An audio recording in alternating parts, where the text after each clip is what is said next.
Victoria Namana, Namana, no Kusapare. No, dinner or one season, Madame Malu with your work.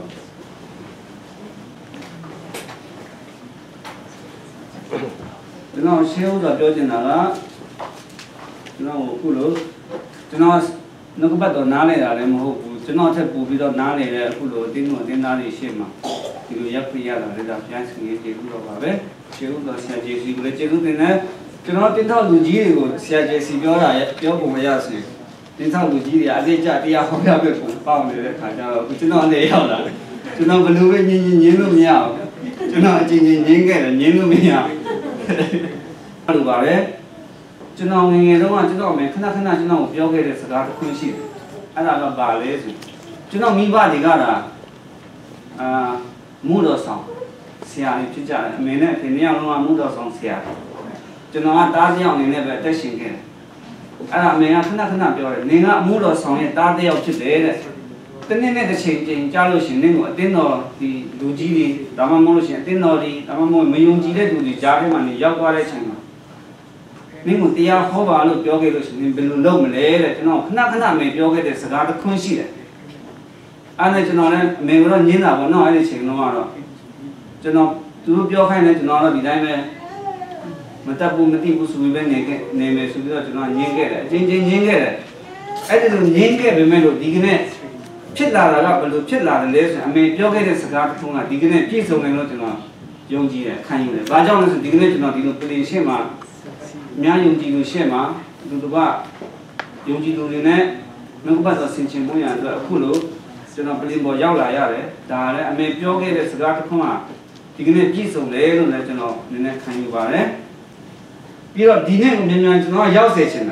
CIJC is now Ponset and the fellow to Galea to Ponset. General Secretary, I think the reality, no one named the logo Mayado. I know that I say with Channel, Dino Bato, Bea Park, Hoya, Nesla, which is not saying. I don't feel the Kaya. The person that check out a Pelo Conga and thing, cannot let go. I don't know that I pay not payment, pay Melo. The Italian, I do not count him up a young, to not Belu, Council National. You know about your Malay, Bajan, who then I do not have to did it on the Jimmy Chin Kajana. To know, did I blind follow them out? No about Dosra. Piano Kimo in Tade. A yard, chip that the John, the addition at Yahoo, pure language. The Galo, do the Jatema. No, Timmy lazy at the two last relation of Jansen Rami. I don't let you know the council of Bello Hoyam and who council who are to cook good enough. In the bottom, you are a Chingala Yaula. Damage no council was no sham to Siaja and Punsella, began Tonya Lava. The Yabi, confirm you be that my program never failed. I let you know, Yabi looks like a joy. I let you know. နောက်ဆုံးမှကျွန်တော်မပြောလို့လည်းမဖြစ်တော့ဘူးအချိန်တွေကဖြစ်လာတဲ့ခါကျတော့ကျွန်တော်ဘာပဲဖြစ်ဖြစ်ကျန်းစာကိုကျွန်တော်လန်လိုက်ကျန်းစာကိုလန်လိုက်တဲ့ခါကျတော့ဖျားသခင်ကလည်းပေါ်ပြလာတော့အမှန်ပဲတကယ်ကိုပေါ်ပြတဲ့အရာသူရှိနော်ဒါမဲ့လို့ကျွန်တော်ပြောချင်တာဒီနေ့ဒီအချိန်ဒီနာရီကကျွန်တော်ဒီပြင်မှာရက်နေတဲ့အချိန်ကတော့ပထမဆုံးရရတဲ့ခွင့်ရတစ်ခုဖြစ်တဲ့အတွက်ကြောင့်လို့ကျွန်တော်အနေနဲ့အချိန်အတိုင်းအတာတစ်ခုကိုလည်းကျွန်တော်တတ်မှတ်နိုင်မှာမဟုတ်ဘူးကျွန်တော်မတတ်မှတ်တတ်ဘူးကျန်းစာကိုကျွန်တော်ခေါ်ဖို့လည်းကျွန်တော်မခေါ်တတ်ဘူးဒါပေမဲ့လို့အားလုံးအတူတကွဆင်ခြင်ပြီးတော့မှဒီကနေ့ခွန်အားယူကြရအောင်လို့လည်းကျွန်တော်ပြောချင်တယ်အချိန်ကကျွန်တော်ကျန်းချက်ကတော့3ချက်လောက်ပါတယ်ဒါပေမဲ့တစ်ချက်ကို9မိနစ်လားနော်ဒါမှမဟုတ်လို့ရှိရင်3ချက်ကိုပဲ9မိနစ်ဖြစ်သွားမလားဒါမှမဟုတ်15မိနစ်နော်ဒါမှမဟုတ်လို့ရှိရင်1နာရီပဲ1နာရီပေါ့အလုံးစုံက1နာရီထဲမှာပို့ပါဘူး1နာရီဆိုလို့ရှိရင်ကို2နာရီပဲဆို3နာရီပဲပေါ့အဲ့ဒါနဲ့ကျွန်တော်ဒီနေ့ကိုကျွန်တော်ရောက်ချင်လာခဲ့တာအခုကျွန်တော်ရောက်ချင်ခဲ့တဲ့နေ့ကလည်းမြန်မြန်ကျွန်တော်ကုံစေချင်တာဒီနေ့ကုံစေဒီနေ့ကိုကျွန်တော်ကုံစေချင်တာကြော်သွားချင်တာကျွန်တော်အဲ့ဒါမှလည်းကျွန်တော်တာဝန်တစ်ခုပြီးဆုံးသွားမယ်လို့ကျွန်တော်ကအဲ့လိုထင်ခဲ့တာနော်ဒါပေမဲ့ဒီနေ့တကယ်ရောက်လာပါတယ်လို့ကျွန်တော်ဒီနေ့ကိုကျွန်တော်ဝင်လာဖို့အတွက်ယူဆောင်လာတဲ့အရာကတော့ဘုရားခင်ကျွန်တော်ကိုပြလိုက်တဲ့အရာဖြစ်တယ်အဲ့ဒါကဘာလဲဆိုရင်ကျွန်တော်ကျမ်းချက်ဒီဝင်လာဖို့ရတဲ့ကျွန်တော်ကောင်းစင်နေမျိုးမျိုးကျွန်တော်စဉ်းစားပြီးတော့မှဒီ2ရက်3ရက်ကြာမှကျွန်တော်စဉ်းစားတဲ့အရာတွေကတစ်ခုမှဖြစ်မလားဒါဘာကြောင့်လဲဆိုလို့ရှိရင်ဘုရားရဲ့အလိုတော်နဲ့လူရဲ့အလိုတော်တစ်ထပ်တည်းလူရဲ့အလိုတော်အတိုင်းဘုရားရဲ့အလိုတော်ကိုတစ်ထပ်တည်းသွားပြီးတော့ကြောက်အောင်ဖြစ်ဖို့ဆိုတာရန်ခင်းနေဘုရားရဲ့အလိုတော်ကိုလူကလိုက်ဖို့ဆိုတာလည်းခက်တယ်နော်ဒါပေမဲ့လို့ဘုရားသခင်တကယ်ပေါ်ပြလိုက်တဲ့အခါကျတော့ဘုရားသခင်ရဲ့အလိုတော်ကိုလိုက်လျှောက်ဖို့ကပထမဖြစ်လာအဲ့ဒါကဘာလဲဆိုလို့ရှိရင်ကျွန်တော်တို့ဘုရားရဲ့အလိုတော်ဟာဘယ်လောက်ထိဘုရားဟာဘယ်လောက်ထိကျွန်တော်တို့ကိုသူ့ရဲ့အလိုတော်ကိုပြည့်စုံစေတယ်လေဆိုလို့ရှိရင်ကျွန်တော်ကျမ်းစာကိုကျွန်တော်ပထမအဆုံးလန်လိုက်တာနဲ့ကျွန်တော်တခြားဘာမှကျွန်တော်မတွေ့တော့တွေ့တဲ့အချက်ကပထမအဆုံးကျွန်တော်ယူဆောင်လာခဲ့တဲ့ဘုရားပေါ်ပြတဲ့အချက်ကတော့ဘာလဲဆိုလို့ရှိရင်သူ့နိုင်ရမရတော့ကျွန်တော်တို့ဘုရားသခင်ဆိုတဲ့အချက်ကိုကျွန်တော်ကဘာဦးချမ်းကိုကျွန်တော်လန်လိုက်တာနဲ့ကျွန်တော်အဲ့ဒါကိုကျွန်တော်တစ်ခါလဲဒီကောင်းစဉ်ကိုကျွန်တော်ရလိုက်အဲ့ဒါဘာလဲဆိုရင်သူ့နိုင်ရမရတော့ကျွန်တော်တို့ဘုရားသခင်ဆိုတဲ့ဆောင်ပုံနဲ့ဒီကနေ့ကျွန်တော်တို့ဒီကဆေးချင်းကိုရတဲ့ခွန်အားယူကြရအောင်ဒီကနေ့လူတွေကိုကြည့်မယ်ဆိုရင်နော်လူတွေရဲ့မတိစိတ်ကနော်ဒီအတွင်းစိတ်ကဘုရားသခင်ဘုရားကိုကိုးကွယ်ဖို့ရတဲ့ဆာငါတောင်းတနေကြတယ်နော်ယုံကြည်သူပဲဖြစ်ဖြစ်မယုံကြည်တဲ့သူပဲဖြစ်ဖြစ်နှလုံးသားထဲကနေမတိစိတ်ဒီအတွင်းနှလုံးသားထဲကနေဘုရားသခင်ကိုကိုးကွယ်ဖို့ယုံကြည်ဖို့ရတဲ့နော်တောင်းတနေအရန်ကိုတောင်းတနေကြဆာငါနေကြတယ်ဆိုပြီးတော့မှစိတ်ပညာရှင်တွေကဆိုထားတဲ့အဆိုရှိနော်ယုံကြည်ဖြစ်တယ်မယုံကြည်ဖြစ်တယ်ဘုရားကိုတိတိဖြစ်တယ်မတိတိဖြစ်တယ်အဲ့ဒီလူကသူအားကိုးဖို့ရန်အတွက်တဘောကသူကအခုခုသူဒုက္ခရောက်သွားမယ်ဒုက္ခရောက်နေတဲ့အချိန်ဖြားနာနေတဲ့အချိန်အဲ့လိုမျိုးချိန်များမှာသူကဘုရားကိုသူအားကိုးချင်တယ်သူ့ကိုကယ်မဲ့သူမဆမဲ့သူသူကလိုချင်တဲ့အချိန်တွေဖြစ်လာမှန်မှန်တော့သူကဘုရားဆိုတာသူကဘာမှမသိဘူးဒါပေမဲ့လို့သူ့ရဲ့အတွင်းစိတ်ထဲကနေဘုရားကိုသူတောင်းတလာတယ်တဲ့ဘာကြောင့်လဲဆိုရင်သူ့ရဲ့ဒုက္ခတွေကိုကယ်လွတ်ဖို့အတွက်မဆဖို့အတွက်သူကဘုရားကိုတောင်းတလာတယ်ဆိုပြီးတော့မှအဲ့ဒီမှာဒီစိတ်ပညာရှင်တွေကအဲ့လိုပြောတာအဲ့ဒါနဲ့ဘုရားကိုတကယ်ပဲအားကိုးခြင်းယုံကြည်ခြင်းကိုးစားခြင်းတဲ့လူတွေအဲ့လိုမျိုးရှိတယ်ဆိုပြီးတော့မှဒီစိတ်ပညာရှင်တွေကပြောထားတာရှိတယ်တဘောကဘုရားမသိတဲ့လူတွေတောင်မှနော်ခလုတ်တိုက်မိသွားတယ်တစ်ခုခုဖြစ်သွားတယ်ဒုက္ခရောက်သွားတယ်ဆိုနော်တဘောကခလုတ်တိုက်မိလိုက်တယ်ဗမာစကားပုံမှန်လည်းရှိတယ်ခလုတ်ထိမှအမိတာဆိုလိုမျိုးပေါ့ကျွန်တော်တို့ဆိုနေနေထိတယ်အမေကလကရဲအဲ့လိုမျိုးပေါ့တဘောကအဲ့လိုမျိုးရှိကြတယ်တဲ့အဲ့ဒါကြောင့်မတိစိတ်ထဲကနေတခုခုဖြစ်လာပြီဟဲ့ဆိုတာနဲ့ဆိုရင်ဘုရားကိုတစ်ခါလဲတောင်းတကြတယ်တဘောကအဲ့ဒီလိုမျိုးလူကိုဘုရားကိုလူတွေကတောင်းတတဲ့အတွက်ကြောင့်မလို့တဲ့မိမိကိုယ်ွယ်ဖို့ရအတွက်နော်ဘုရားကိုရှာကြတယ်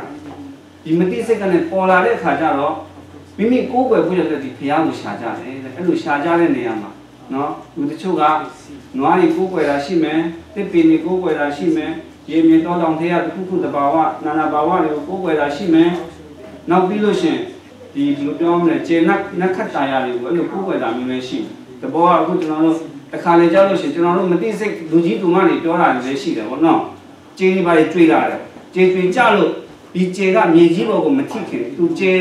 ကျွေတဲ့အချိန်နဲ့ဒီအတိုင်းတာလေးပေါ့မပြောက်ခင်လဲမှာစပင်ကိုဆွဲလိုက်ပါတဲ့စပင်ကိုဆွဲလိုက်ပြီးတော့မှကိုလူရာစုကိုတောင်းပါတဲ့အဲ့လိုပြောခဲ့တဲ့စကားလေးရှိတယ်ကျွန်တော်လည်းအချိန်ချင်းတောင်းခဲ့ပါတယ်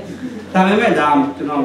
ဘောမှာမပြည့်စုံသေးဘူးကျွန်တော်တောင်းခဲ့တာလည်းအချိန်ချင်းပဲကျေကျွေလိုက်တာလည်းကျွန်တော်စပင်ဆွဲလိုက်တယ်ကျွန်တော်တောင်းနေလို့ရစုနော်ဒါပေမဲ့လို့ဒါတွေကမပြည့်စုံဘူးပြည့်စုံခြင်းမရှိဘူးတဲ့ဒီလိုမျိုးလူဟာနော်မိမိကိုယ်ကိုယ်ယုံကြည်ဖို့ရအတွက်ဖျားကိုရှာရင်းနဲ့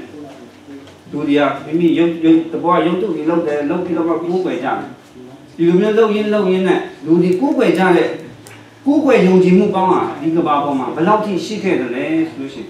ကိုယ်ကိုယ်ယုံကြည်မှုကောင်းဒီမှာ9000ကျော်ရှိခဲ့တယ်ဆိုပြီးတော့မှဘာသာရေးဆိုင်ရာပညာရှင်တွေကပြောထားတဲ့အဆိုလည်းရှိတယ်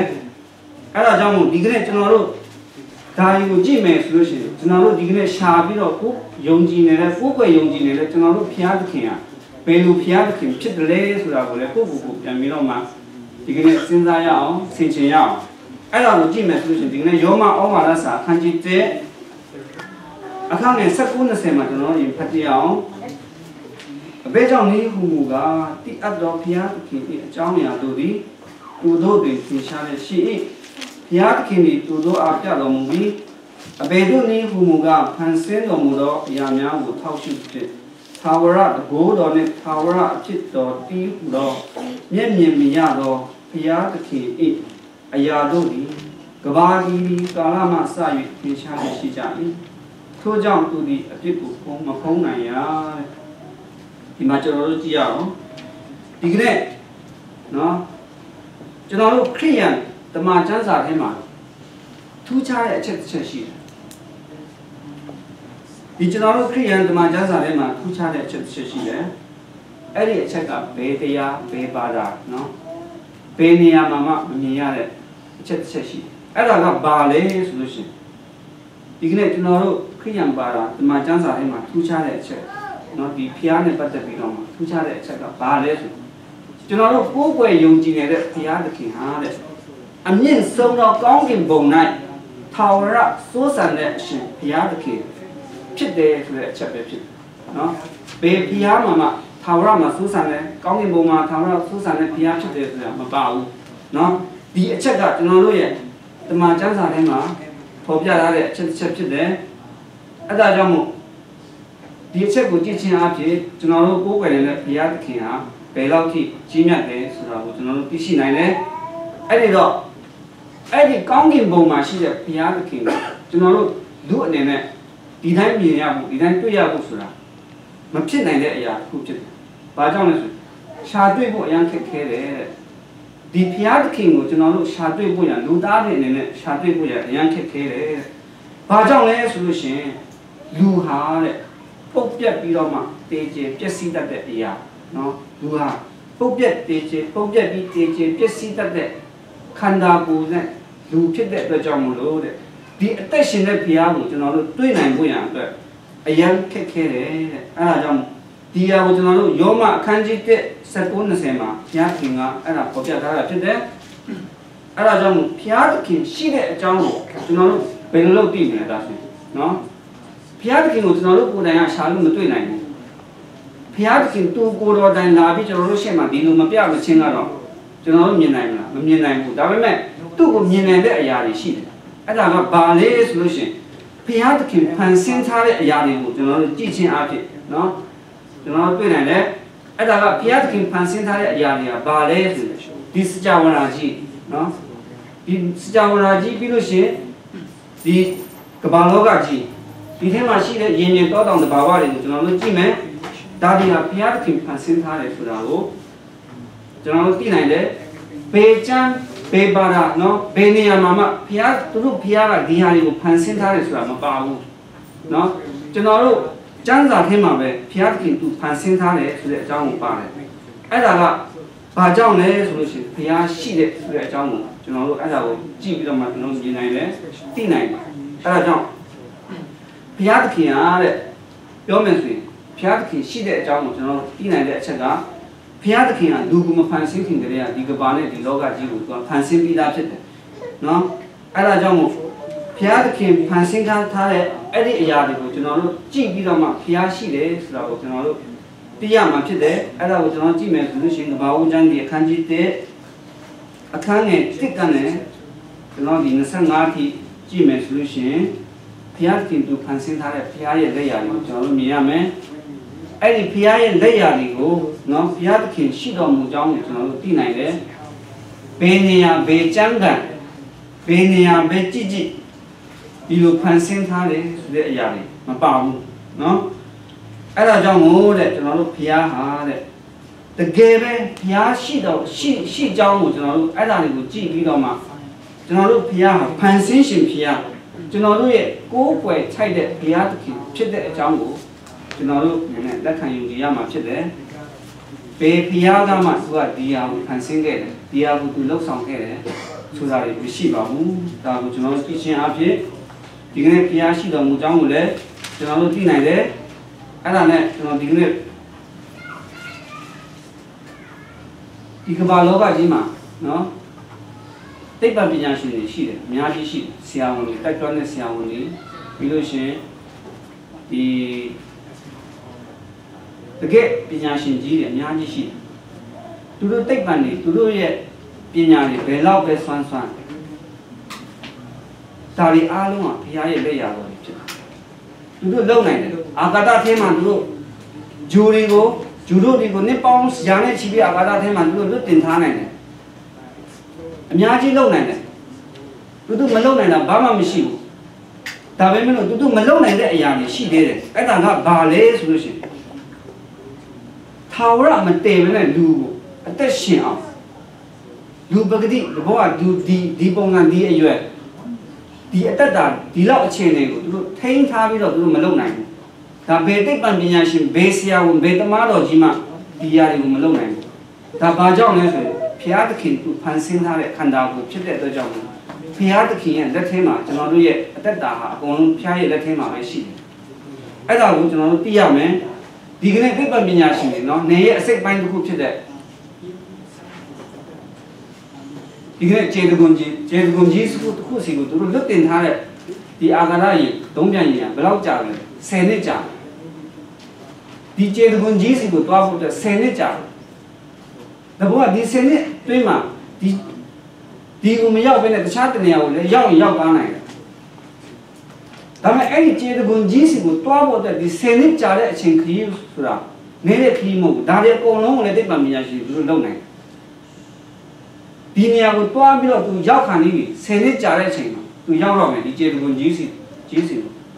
စင်တဲ့ဘုမျက်နှာပြင်ကိုအတိအကျသူတို့ဒီနေရာနဲ့အကုန်လုံးထိန်းလိုက်ကျေတကွန်ရဲ့မျက်နှာပြင်ကိုသူတို့စင်ဖို့အတွက်ကိုပထမသူကအရှင်ရမ်းမြန်တကယ်စင်တော့မဲ့အချိန်ကျတော့တနာရီကိုတမိုင်လုံးနဲ့သူစင်တယ်တနာရီတမိုင်လုံးဆိုတာအခုကျွန်တော်တို့အသက်ကြီးတဲ့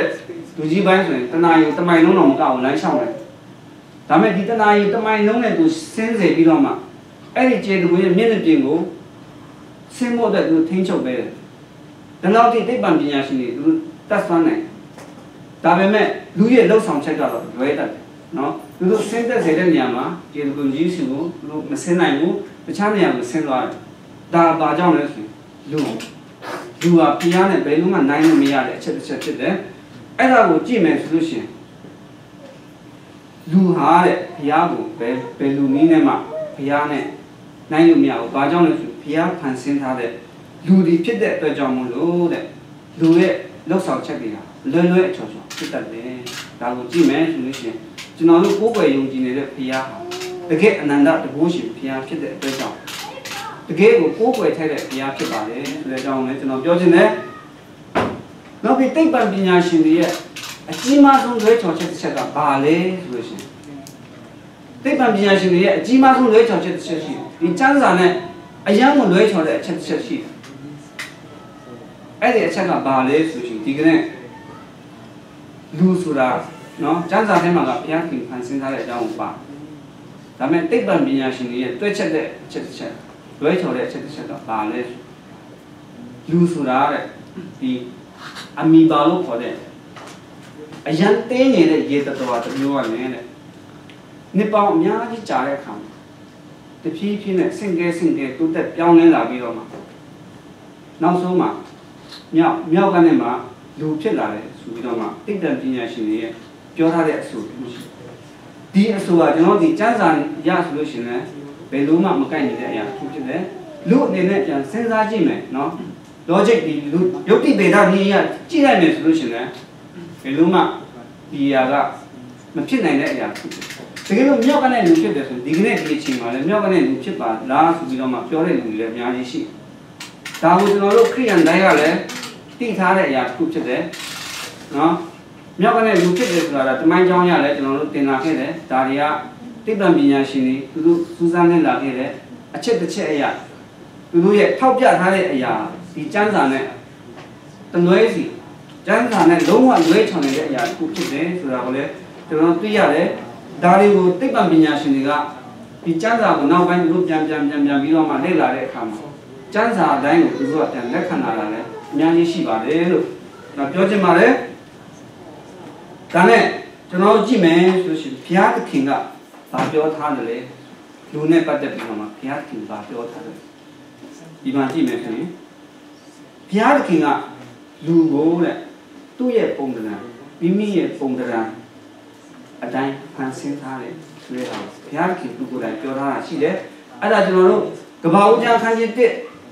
1 26 29မှာဘုရားသခင်သူကိုယ်တိုင်အဲ့ဒီကဘာဦးကျမ်းခန်းကြီး1 26 29မှာ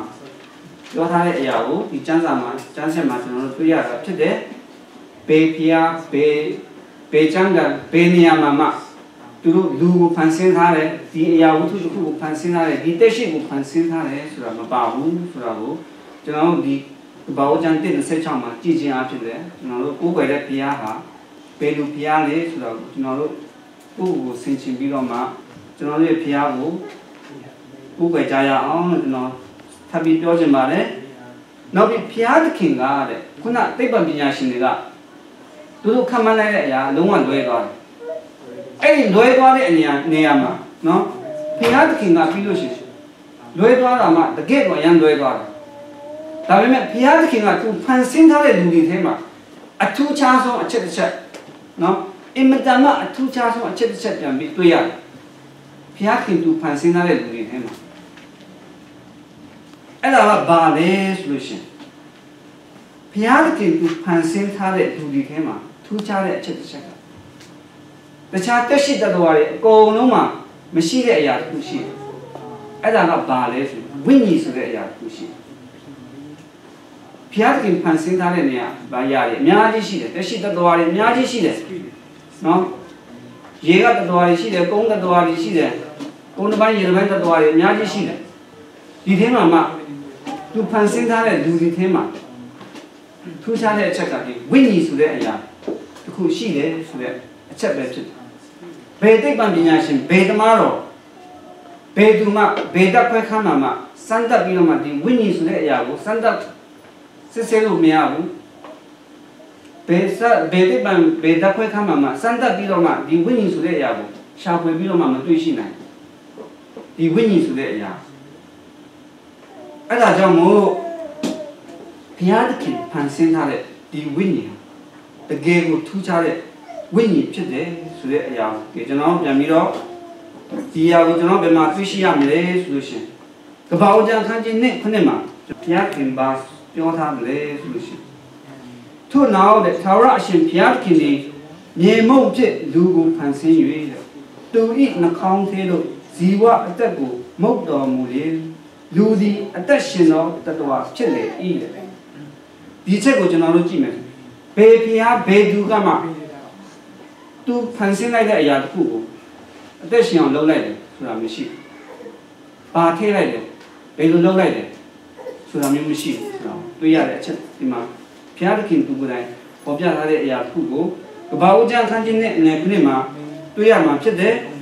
ဒီသူမုတ်တွင်ပေးထားတဲ့အရာဟာတဲ့ဒီဝိညာဉ်ဟာမတည်နိုင်ဘူးတဲ့ဘယ်တော့မှလည်းမတည်နိုင်ဘူးပျက်စီးခြင်းမရှိဘူးခန္ဓာကိုယ်ကပျက်စီးသွားမယ် 이 위니야 제시지 미시고 네 위니야 피아드킹아 타워라 피아드킹ဖြစ်တဲ့အတွက်ကြောင့်မလို့တဲ့타워라ကောင်းကင်ဘုံကဖျားဖြစ်တဲ့အတွက်ကြောင့်သူမုတ်သွင်းသားတဲ့ဝိညာဉ်ဟာလေတဲ့တကယ်တော့လူခန္ဓာကိုတည်သွားတဲ့အချိန်မှာဒီဝိညာဉ်ကပဲသွားမလဲ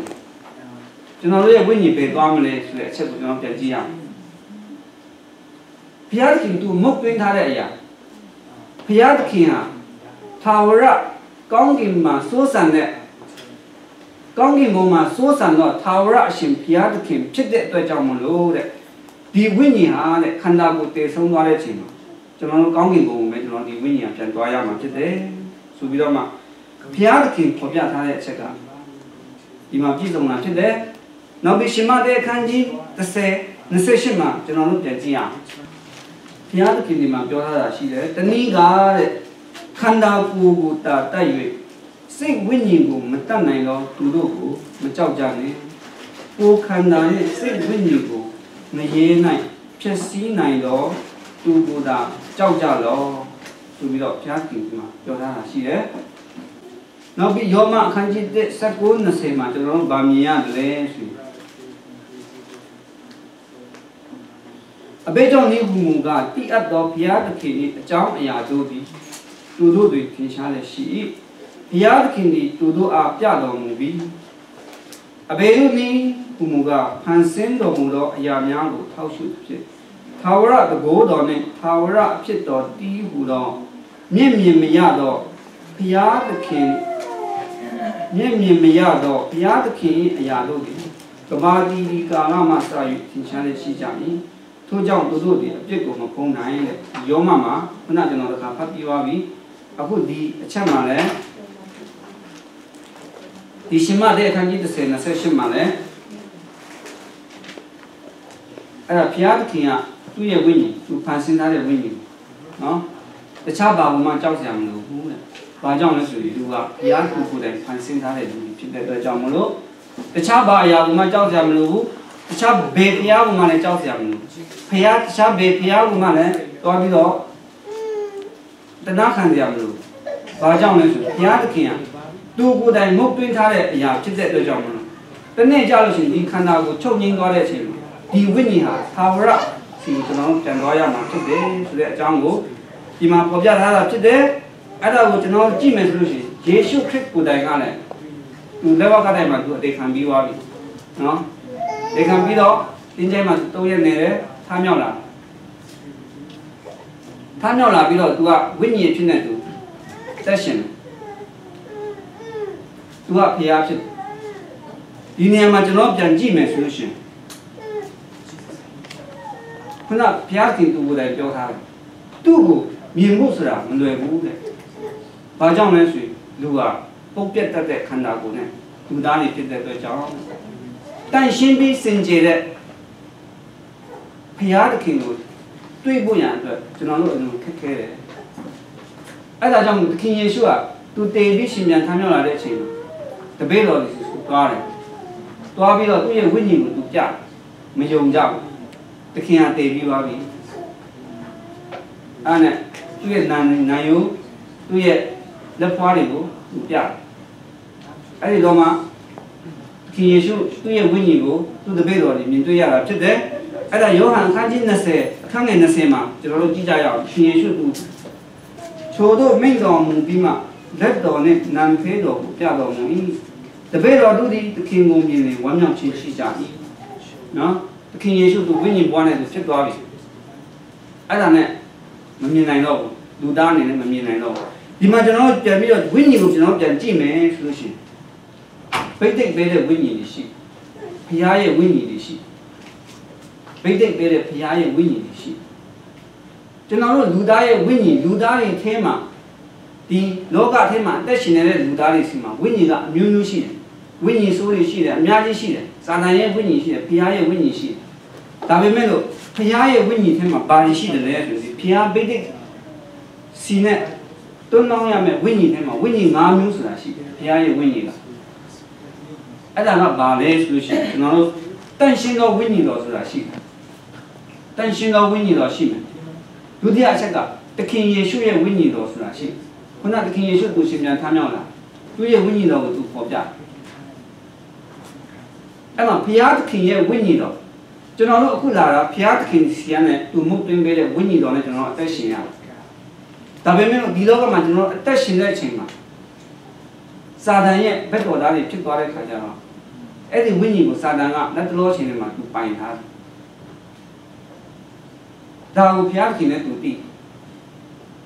ဒါကြောင့်မို့ကျွန်တော်တို့ဘယ်ဘုရားကိုကိုယ်ွယ်ယုံကြည်ရမလဲဆိုတာကျွန်တော်တို့နှလုံးသားထဲကနေပြန်ဆန်းစစ်ပြီးတော့မှထာဝရအရှင်ကဘယ်သူလဲဆိုတော့ကျွန်တော်ကြည့်ပြီးတော့ဒီစာတန်စီကနဲ့ကျွန်တော်ရုံးထွက်ဖို့ဖြစ်ဒါနဲ့စလောကဝိညာဉ်ကဘာဝိညာဉ်လဲဆိုခရစ်တော်ရဲ့ဝိညာဉ်ရဲ့ခရစ်တော်ရဲ့ဝိညာဉ်နောက်ဆုံးဝိညာဉ်ကဘာလဲစုကျေစုပေးတဲ့ဝိညာဉ်ဆိုတာရှိဝိညာဉ်၅မျိုးရှိအဲ့ဒီဝိညာဉ်၅မျိုးသေးမှာဒီကနေ့ကျွန်တော်လူသားတွေစီမှာလဲစုကျေစုပေးတဲ့ဝိညာဉ်နဲ့တူတိခံရတဲ့လူတွေစီမှာ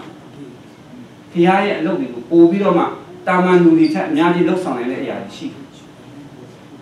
ဒီစုကျေစုပေးတဲ့ဝိညာဉ်စုကျေစုဝိညာဉ်ကိုကျွန်တော်တို့လက်ခံတတ်မှလည်းကျွန်တော်တို့ဒီဘုရားရဲ့အလုပ်ကိုပို့ပြီးတော့လုပ်နိုင်မှာဖြစ်ဒါကဘုရားခင်သူပေးထားတဲ့ဝိညာဉ်တွေဖြစ်အဲ့ဒါကြောင့်မို့ကျွန်တော်တို့လူသားတွေကိုတဲ့ဘယ်ဘုရားကမှမပိုင်ဘူးတဲ့ဘုရားသခင်သူကိုတော့ပဲပိုင်ဘယ်သူ့ကိုမှလည်းကြောက်စရာမလိုဘူးအဲ့ဒါကြောင့်ဒီမှာပေါ်ပြထားတာဖြစ်တယ်ရှင်မတေခန်းကြီး30-28မှာဘယ်သူဘယ်ဝါကိုမှကြောက်စရာမလိုဘူးအသက်ဝိညာဉ်မဟုတ်သွင်းပေးထားတဲ့ဘုရားကိုပဲကျွန်တော်တို့ကြောက်ရွံ့ယူတည်ရမယ်သူ့ရဲ့စကားကိုကျွန်တော်တို့နားထောင်ရဒီလိုနားထောင်ပါဆိုပြီးတော့သူ့ကိုယ်တိုင်ပြောထားတာရှိတယ်တခြားဘုရားတွေတခြားနေရာမှာနေရဒီလိုပြောထားတာမရှိကျင့်ရမယ်ပြုရမယ်တင်ခြင်းမှတင်ဖြစ်မယ်ထာဝရအသက်ရမယ်ဆိုတာမပါကျွန်တော်တို့ရဲ့အသက်တာအဲ့လိုမဟုတ်ဘူးထူးခြားတဲ့အသက်တာဝိညာဉ်ဘုရားရဲ့ဝိညာဉ်နဲ့အသက်ရှင်ရတဲ့အသက်တာဖြစ်တဲ့အတွက်ကြောင့်ဘုရားမှုတွင်ထားတဲ့ဝိညာဉ်နဲ့ခန္ဓာကိုယ်ပိုင်ရှင်တွေဖြစ်တဲ့အတွက်ကြောင့်မလို့ကျွန်တော်တို့ရဲ့ဝိညာဉ်ခန္ဓာကိုယ်တွေဆုံးသွားရင်လည်းတင်းကြရင်ဘုရားရဲ့ကောင်းကင်နိုင်ငံမှာထာဝရဆုံးဆိုင်ရမယ်ဆိုတာကိုဒီမှာဘုရားခင်ပေါ်ပြထားတာဖြစ်တယ်ဆိုတာကိုကျွန်တော်ပြောချင်တယ်အဲ့ဒါကြောင့်မို့ကျွန်တော်တို့လူတွေရဲ့အသက်တာကိုပြန်ပြီးကြည့်လိုက်မယ်ဆိုရင်လူဟာတကယ်ပဲမြောက်ကနေဆင်းသက်လာကြလားဘုရားခင်ဖန်ဆင်းထားတာဆိုတာကိုကျွန်တော်DNA နဲ့ပြန်စစ်ကြည့်လိုက်ပါ DNA နဲ့စစ်ကြည့်လိုက်ရင်တော့မှဒီလူဟာမြောက်ကနေဆင်းသက်လာတယ်ဆိုတဲ့ဟာကိုတစ်ချက်မှမတွေ့ရဘူးသူ့ရဲ့အသွေးသားတွေသူ့ရဲ့အဆက်အကုန်လုံးကအသွေးဖြူကအစအကုန်လုံးသူ့ရဲ့မျိုးရိုးအစဉ်ဆက်အကုန်လုံးကဒီတရိษံနဲ့ဘာမှမတူဘူးသူကဘာမှတစ်ချက်မှမရှိဘူးတဲ့အဲ့ဒါကိုကြည့်ချင်းအဖြစ်ဘုရားရဲ့ဖန်ဆင်းထားတဲ့အသွေးအသားတွေဖြစ်တယ်ဆိုတာကိုဒီ DNA စစ်ကြည့်လိုက်တာနဲ့လည်းအဲ့ဒါတော်တကခုနေနဲ့မြင်တွေ့ရတာဖြစ်တယ်ဆိုတာကိုကျွန်တော်တို့သိရှိရမှာဖြစ်တယ်ဒါကြောင့်မို့ကျွန်တော်တို့ကိုးကွယ်တဲ့ဘုရားသခင်ဟာဘယ်လိုမျိုးဘုရားလဲသူ့နိုင်လို့ရတဲ့ဘုရားလားတခြားဘုရားတွေနဲ့ရှင်းလို့ရမလားသူတို့ဘုရားကဒါလုပ်တယ်ကျွန်တော်ဘုရားဒါလုပ်တယ်ဆိုတာရှင်းကြည့်လိုက်ကျမ်းစာမှာတော့ရှင်းကြည့်တာလေတော့အဲ့လောက်ပြီးတော့မပါဘူးဘုရားသခင်ကသူပဲအကုန်လုပ်တယ်ဆိုတာပဲပါဘယ်သူလုပ်တယ်ဆိုတာမပါဘူးဒါကြောင့်မို့ကျွန်တော်တို့ရဲ့ဘုရားကဘယ်လိုဘုရားသခင်လဲဆိုတာကျွန်တော်တို့ဒီနေရာမှာရှင်းချင်ရအောင်နှလုံးသွင်းရအောင်သူ့နိုင်လို့ရတဲ့ဘုရားလားတခြားဘုရားတွေချက်နှင်းကြတဲ့ဘုရားလားအဲ့ဒါကိုလည်းကျွန်တော်တို့ရှင်းချင်ပြီးတော့မှနှလုံးသွင်းရအောင်ဘယ်ဒါကြောင့်မို့လို့ကျွန်တော်တို့ကိုးကွယ်တဲ့ဘုရားကသူ့နိုင်မဲ့တဲ့ဘုရားနော်အတုအနိုင်ရှိတဲ့ဘုရားဖြစ်တယ်ဆိုတဲ့အကြောင်းကိုကျွန်တော်အနေငယ်ဝေငှချင်ပါတယ်ဒါကြောင့်ဒီကနေ့ချစ်တော်ညီကိုမောင်နှမတို့ဒီကနေ့ကျွန်တော်တို့ကိုးကွယ်ယုံကြည်နေတဲ့ဘုရားဘယ်လောက်ကောင်းတယ်လဲဆိုတာကိုကျွန်တော်တို့ကြည့်အောင်စဉ်းစားရအောင်ဆင်ခြင်ရအောင်ကျွန်တော်အနေနဲ့တခြားကတော့ကျွန်တော်မပြောတတ်ပါဘူးကျွန်တော်ပြောတတ်တာတစ်ခုပဲရှိတယ်ကျွန်တော်ခံယူထားတာကကျွန်တော်တို့ဘုရားကအသက်ရှင်တဲ့ဘုရားဖြစ်တယ်ဆိုတာကိုပဲကျွန်တော်ခံယူထားတာဖြစ်တယ်ဒါကြောင့်မို့ကျွန်တော်ခံယူထားတယ်လို့ပဲကျွန်တော်တို့ခန္ဓာကိုယ်ချုပ်ငြိမ်းသွားတဲ့တနေ့ကြလို့ရှိရင်ထာဝရကလာတဲ့ဘုရားခင်ကမုတ်တွင်းပေးထားတဲ့ဝိညာဉ်ဖြစ်တဲ့အတွက်ကြောင့်မို့ကျွန်တော်တို့ရဲ့ဝိညာဉ်ကလည်းဒီထာဝရကိုပဲကျွန်တော်တို့ပြန်သွားရမယ်ဆိုတာကိုလည်းကျွန်တော်ယုံကြည်လက်ခံထားတဲ့သူတယောက်ဖြစ်တယ်ဆိုတဲ့အကြောင်း ကျွန်တော်ဝေငှရင်းနဲ့ဒီကနေ့ချစ်တော်ညီကောင်မောင်နှမအားလုံးတို့လည်းမိမိတို့ရဲ့နှလုံးသားထဲမှာဘုရားခင်ကို